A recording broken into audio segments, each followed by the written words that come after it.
Ksp और common NFT क्या है, केएसपी का पीएच के साथ क्या रिलेशनशिप है। इसके बाद भी चीज़ें हो सकती है कि केएसपी को डेल्टा जी के साथ कैसे लिखते हैं। तो हम ये नहीं कह सकते कि चलो दो लोग हैं, समाजवाद चल रहा, दोनों को बराबरी पे डाल देते, ऐसे नहीं चलता। केमिस्ट्री है, सोशलिज्म नहीं चलती। तो हमने क्या करा, 1 रुपये को साइड कर दिया, 1000 रुपीज़ को इंक्लूड करा। ये नेक्स्ट क्वेश्चन भी कॉमन एनएफटी के ऊपर ही है और इस वाले केस में अपने पास कॉमन है फ्लोरीन।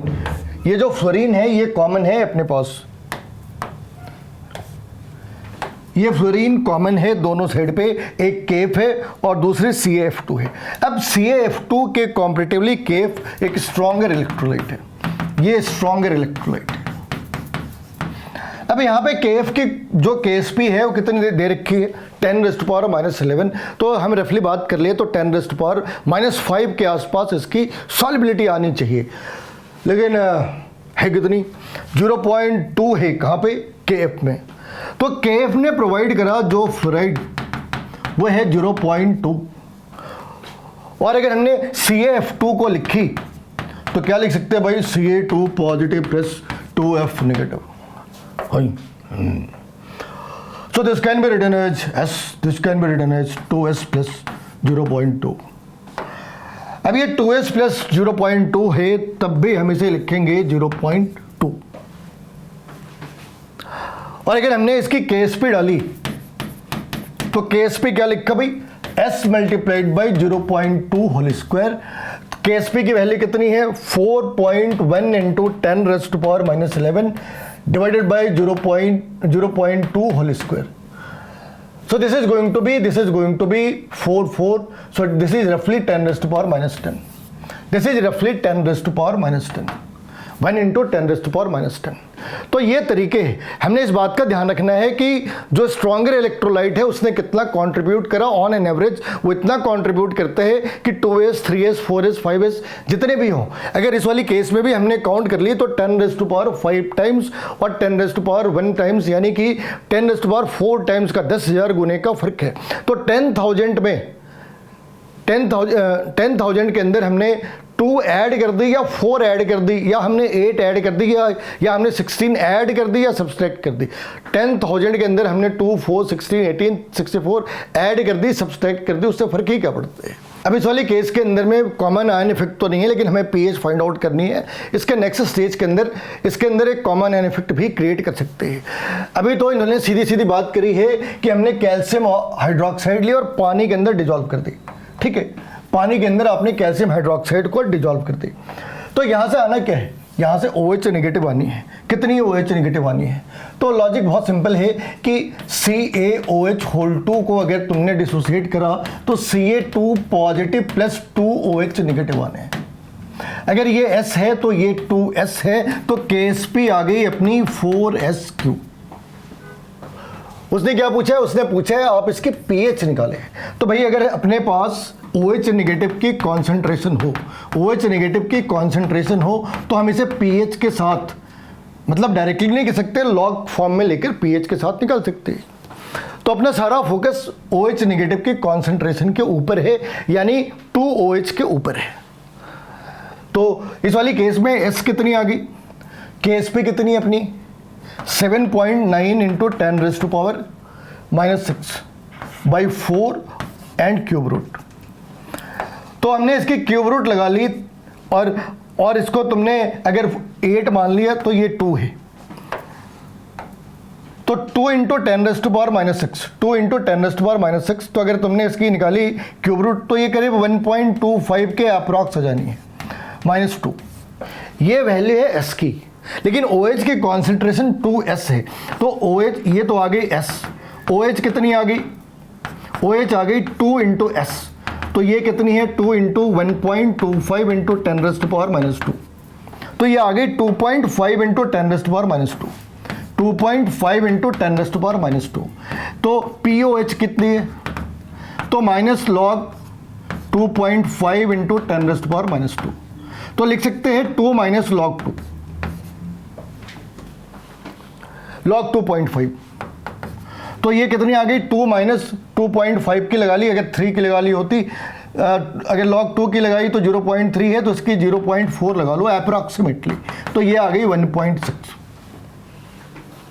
अगर POH 1.6 है तो pH कितनी होगी? 14 माइनस 1.6, तो ये आ गई 12.4।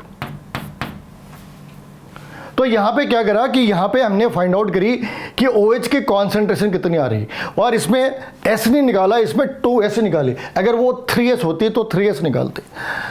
कोई कॉमन आयन इफेक्ट नहीं था, क्योंकि कैल्शियम हाइड्रोक्साइड के अंदर को वाटर के अंदर डिजोल्व कर रहे, और यहां पे ये सारी चीजें निकाल ली। लेकिन अगर मान लो इसके अंदर थोड़ी चेंज कर दी, इसे मान लो एल्यूमिनियम हाइड्रोक्साइड बना ली, ठीक है, और इसे सोडियम हाइड्रोक्साइड बना दी, और इस वैल्यू को ऐसे ही छोड़ दिया, ठीक है, इस वैल्यू को ऐसे ही छोड़ दिया, हाइपोथेटिकल बात करी। अब क्या होना है भाई, अपने पास जो OH है वो कहाँ से आने हैं? NaOH के साथ। लेकिन अभी एक डाटा सफिशिएंट नहीं है, ये हमने डिजॉल्व करी किसमें? 0.1 m NaCl में, NaOH में। तो OH नेगेटिव की कॉन्सेंट्रेशन कितनी है अपने पास? 0.1। और बाजू में कितनी है भाई? AlOH होल 3 कितनी आ गई? Al3 positive plus 3OH negative. तो यहां पे इसकी कॉन्सेंट्रेशन तो है S, और इसकी कॉन्सेंट्रेशन कितनी है? 3S plus 0.1। अब तुम सोचोगे कि यहां पे KSP वगैरह डाल के ये सारी चीजें करनी है, कुछ करने की जरूरत नहीं है भाई। हमें पता है ना कि यहां पे जो 3S प्लस 0.1 है that is going to be 0.1। तो OH की कॉन्सेंट्रेशन मालूम है, OH की कॉन्सेंट्रेशन है अपने पास 10⁻⁻1। तो इसकी POH कितनी होगी? इसकी POH हो गई माइनस लॉग ऑफ -1। तो ये आ गई POH आ गई अगर 1, तो pH कितनी आ गई? pH कितनी आ गई? pH आ गई 13। लेकिन क्या है, कई बार लोग इतने मूर्खता के शिकार होते हैं कि वो इसको पूरा सॉल्व करते। करो, किसी ने रोका थोड़ी है भाई। अगर इनमें इतने टाइम्स का फर्क है, 10⁵ टाइम्स का फर्क है, और हमें कुछ और नहीं निकालना, हमें क्या निकालनी है? pH निकालनी है भाई। pH इस बात पर डिपेंड करता है क्या कि एल्यूमिनियम की कॉन्सेंट्रेशन कितनी है और कैल्शियम की कितनी करता है क्या? नहीं करता ना। तो जिस बात के ऊपर डिपेंड करता है उसकी कॉन्सेंट्रेशन हमें मालूम है 0.1 है, खत्म हो गई बात। इतनी सी बात थी। हाँ, अगर हमने इसे एसिड के अंदर डिजॉल्व करा होता तब क्या हो सकता है?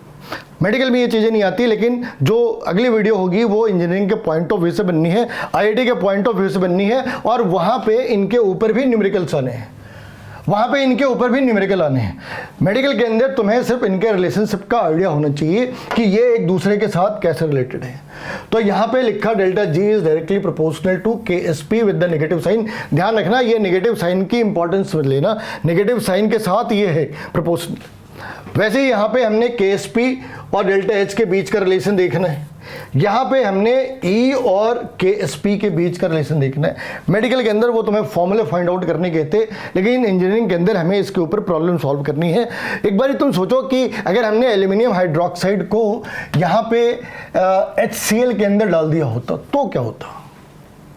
अब क्या है, जो OH नेगेटिव है that is going to neutralise by H positive, तो कुछ तो H पॉजिटिव बचेंगे। एक ऑप्शन ये हो सकता है कि शायद OH नेगेटिव बच जाए। अगर OH नेगेटिव सरप्लस में है तो हमने OH नेगेटिव की कॉन्सेंट्रेशन निकाली, और अगर H पॉजिटिव सरप्लस में है तो H पॉजिटिव की कॉन्सेंट्रेशन निकाली और pH निकाल लिया। क्योंकि होता क्या है, प्रॉब्लम उतनी कॉम्प्लिकेटेड होती नहीं जितनी कि हमसे सोचते।